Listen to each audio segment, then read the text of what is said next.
Di akhir zaman yang penuh perang, umat setianya takkan menghilang.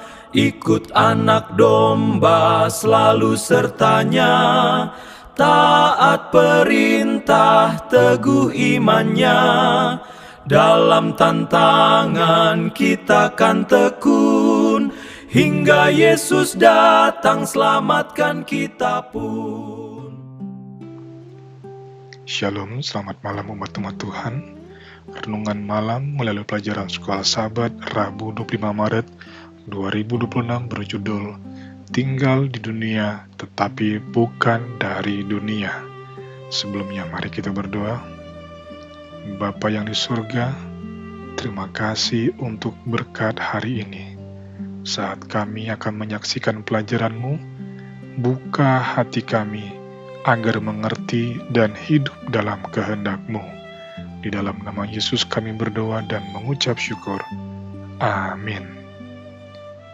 Mari kita siapkan hati untuk menyaksikan pelajaran Sekolah Sabat malam ini. Kiranya firman Tuhan menuntun kita untuk tetap setia walau hidup di dunia ini. Selamat menyaksikan. Pernah nggak sih ngerasa kayak ditarik ke dua arah yang beda banget? Di satu sisi ada panggilan rohani kita, tapi di sisi lain tarikan dunia ini juga kuat banget. Nah, malam ini kita mau bahas soal itu.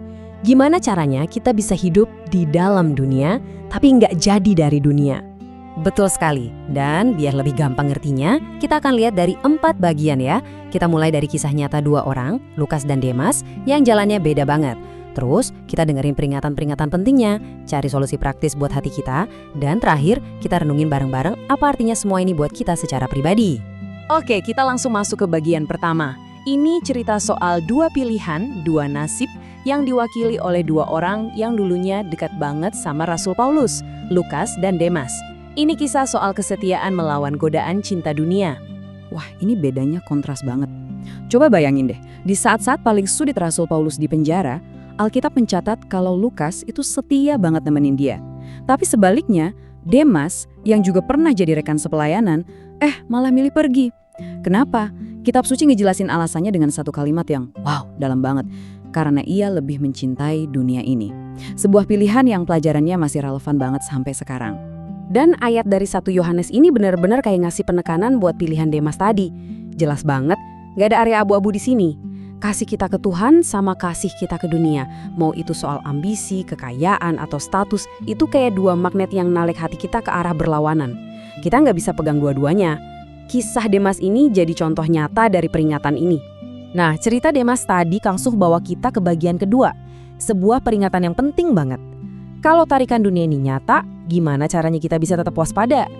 Alkitab ngasih kita panggilan yang jelas banget untuk selalu siap sedia, apalagi dalam penantian kita akan kedatangannya yang kedua kali.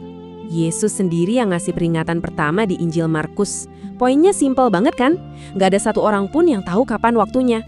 Justru karena kita nggak tahu inilah, perintahnya jadi tegas banget. Berjaga-jagalah. Ingat ya, ini bukan saran loh, tapi sebuah perintah untuk kita hidup dalam kesiagaan rohani setiap saat.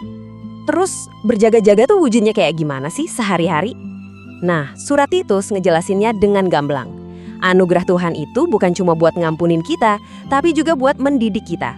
Mendidik buat apa? Ya buat ninggalin hal-hal duniawi dan bangun hidup kita di atas 3 pilar. Bijaksana dalam mengambil keputusan, adil dalam berhubungan sama orang lain, dan beribadah dalam segala hal. Inilah cara kita berjaga-jaga sekarang di dunia ini. Dan surat 2 Petrus ini nambahin satu hal lagi yang krusial. Usaha. Karena kita tahu dunia ini cuma sementara, kita nggak dipanggil buat nunggu pasif aja. Sebaliknya, kita justru didorong untuk berusaha sungguh-sungguh.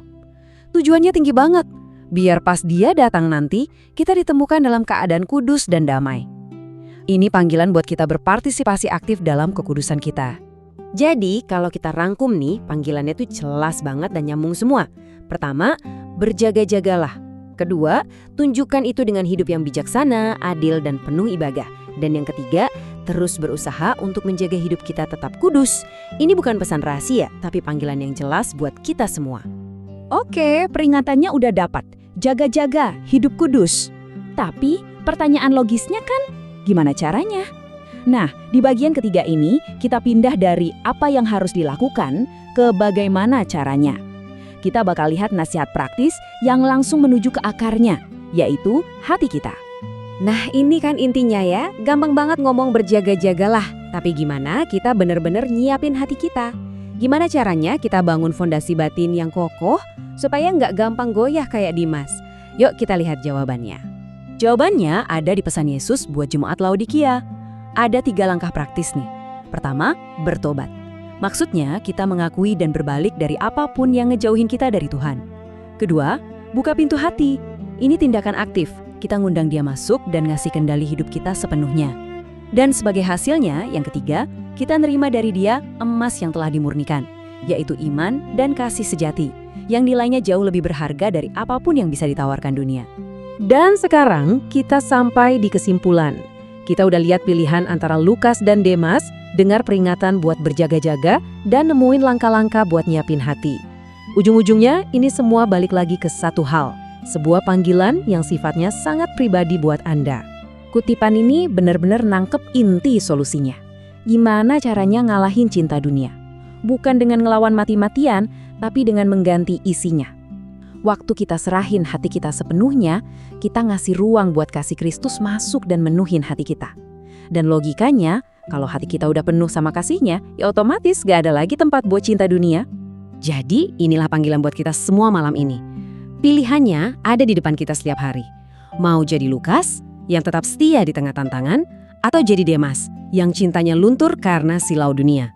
Hiduplah sepenuhnya di dunia ini. Di kerjaan, sekolah, keluarga, tapi pastikan hati kita nggak terikat di dalamnya.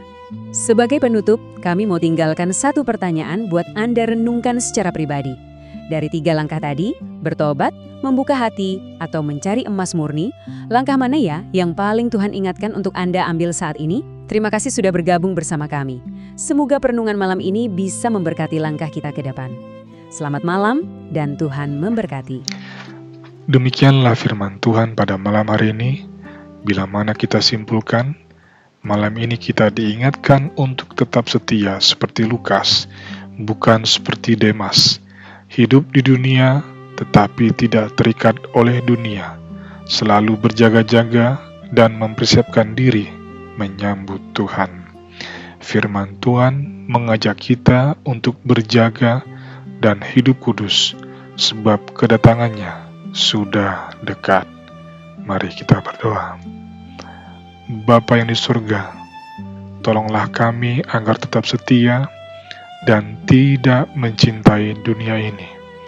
Ajarkan kami untuk berjaga-jaga dan hidup dalam kehendak-Mu. Padamulah kami serahkan jiwa dan raga kami di sepanjang malam istirahat kami. Di dalam nama Yesus kami berdoa dan mengucap syukur. Amin. Selamat beristirahat dalam damai Tuhan. Kiranya Tuhan memberkati kita semuanya.